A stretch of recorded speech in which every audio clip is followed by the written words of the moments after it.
बिस्मिल्लाहिर्रहमानिर्रहीम अस्सलाम वालेकुम students, welcome back to our channel. आज हम सीखेंगे फैक्टराइजेशन ऑफ अलजेब्रिक एक्सप्रेशन बिल्कुल इजी वे के साथ, स्टेप बाय स्टेप। अगर आप 9th क्लास के स्टूडेंट हैं तो ये वीडियो बिल्कुल आप लोगों के लिए है। आप लोगों ने इस वीडियो को मिस नहीं करना है, इस वीडियो को लास्ट तक देखना है।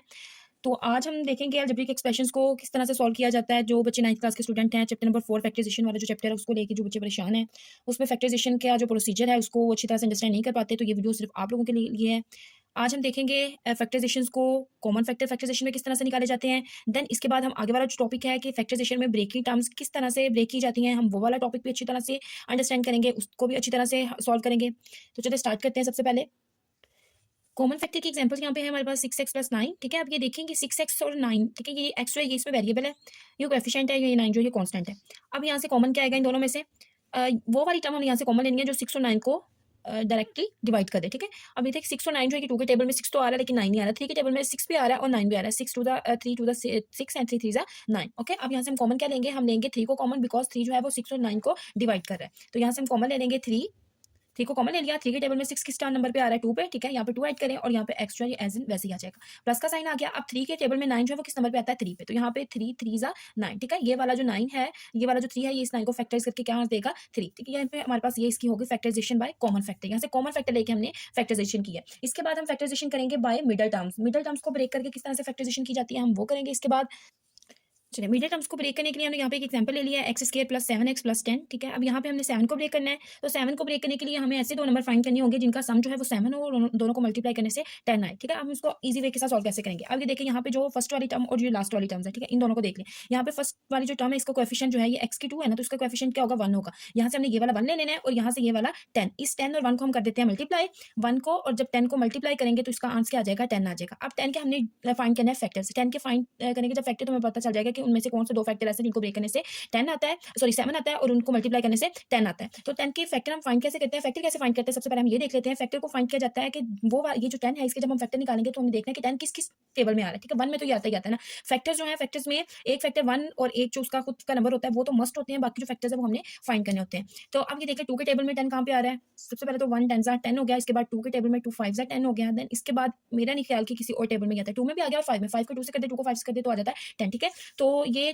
10 जो है ये सिर्फ 2 5 1 एंड 10 के टेबल में आ रहा है। तब ये देखिए 1 और 7 इन दोनों को अगर प्लस करते हैं तो 11 बनता है, यहाँ से तो 7 नहीं ना बन रहा, तो हम 2 और 5 को प्लस करेंगे तो 10 आ रहा है, 7 आ रहा है, और सॉरी 7 आ रहा है, और जब हम इसको मल्टीप्लाई करेंगे तो क्या आ जाएगा 10 आ जाएगा। तो इसलिए हम 7 को किससे ब्रेक करेंगे 2 और 5 के साथ। ठीक है, तो स्टार्ट करते हैं। x का स्क्वायर आ गया, इसके बाद 7 को ब्रेक किया, 2 और 5 में कन्वर्ट कर दिया, प्लस का 2x और प्लस का 5x। ठीक है, यहाँ पे प्लस है तो दोनों के साथ प्लस का साइन आ जाएगा। इसके बाद आगे आ गया 10। अब 2 टर्म्स को हम सॉल्व करेंगे। सबसे पहले हम इन दोनों को सॉल्व करेंगे, 2x² + 2x को, उसके बाद 5x और 10 को सॉल्व कर लेंगे। ठीक है, अब यहाँ से इन दोनों में से कॉमन क्या आ रहा है, यहाँ पे भी x है, यहाँ भी x है, यहाँ पे 2 तो कॉमन नहीं आएगा, x ही कॉमन आएगा। यहाँ से 1x कॉमन ले लें, इधर से 1x कॉमन ले लिया तो यहाँ पे 1x रह गया, प्लस का आगे ये x के साथ कट गया तो इधर क्या बच गया 2। ठीक है, अब यहाँ से प्लस का 5, 5 1 = 5, 5 2 = 10, x नहीं है, x सिर्फ एक ही टर्म्स के साथ आ रहा है, तो यहाँ से हम 5 को कॉमन ले लेंगे, 5 कॉमन आ गया, यहाँ पे बच गया x प्लस प्लस प्लस 2, 5 के टेबल में 10 आता है 2 पे। ठीक है, ये आ गया।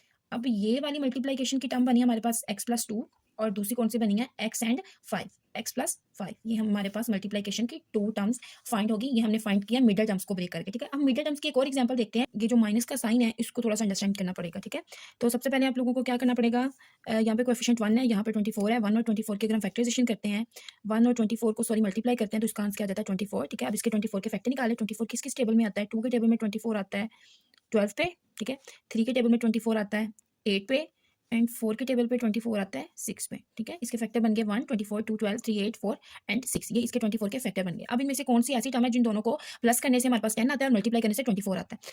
10 और 2 इन दोनों को माइनस करने से हमारे पास आ जाता है 10। ठीक है, ये तो हम यूज नहीं करेंगे। इसके बाद 8 और 3 दोनों को प्लस करने से हमारे पास 10 नहीं बनता। 4 और 6 को प्लस करने से क्या बनता है 10 बनता है। हम 4 और 6 वाला जो ये वाले जो पेयर है इसको क्या करेंगे यूज करेंगे इसके अंदर। ठीक है, x की 2 वैसे ही आ गया। यहाँ पे अब ये देखिए ये माइनस का 10 है, तो माइनस का 10 क्या कैसे इन दोनों के साथ कौन सा साइन यूज होगा, अगर यहाँ पे माइनस आ रहा है तो देखिए माइनस और माइनस जो होता है ना वो प्लस होता है। अगर हम यहाँ पे इसके साथ भी माइनस का साइन यूज करते हैं और 6 के साथ भी माइनस का साइन यूज करते हैं, माइनस माइनस प्लस 4 और 6 जो है वो किसमें कन्वर्ट हो जाएंगे 10 में। ठीक है, मतलब अगर हम 4 और 6 को 10 को ब्रेक करने के लिए 4 और 6 यूज कर रहे हैं तो इनके साथ यहाँ 4 के साथ भी माइनस और 6 के साथ भी कौन सा साइन यूज होगा, माइनस का साइन यूज होगा। आगे आ जाएगा 24। पहले इन दोनों को सॉल्व कर लेते हैं, इन दोनों टर्म्स को, और देन लास्ट में हम इसको इन दोनों टर्म्स को सॉल्व कर लेंगे। यहाँ से इन दोनों में कॉमन क्या आ रहा है, एक्स आ रहा है, इस x2 के साथ 1x कट गया तो यहाँ पे x बच गया, माइनस x के साथ कैंसिल 4, और यहाँ से अब ये देखिए माइनस का 6 क्यों कॉमन आ रहा है, 6 1 जा 6 एंड 6 4 जा 24, यहाँ से 6 को कॉमन ले लें, x वैसे ही आ गया क्योंकि ये x जो है ये अब यहाँ पे आ जाएगा ना, 6 तो बाहर आ गया, ये प्लस और माइनस इन दोनों का मल्टीप्लाई करते हैं, प्लस माइनस माइनस और 24 6 के टेबल में किस नंबर पे आ रहा है, 4 पे, तो यहाँ पे क्या आ गया 4। अब इनमें से कौन सा मल्टीप्लिकेशन पहले आएगा, x माइनस 4 वाला, ठीक है, x माइनस 4 का मल्टीप्लिकेशन पहले आ गया और बाद में आ गया x माइनस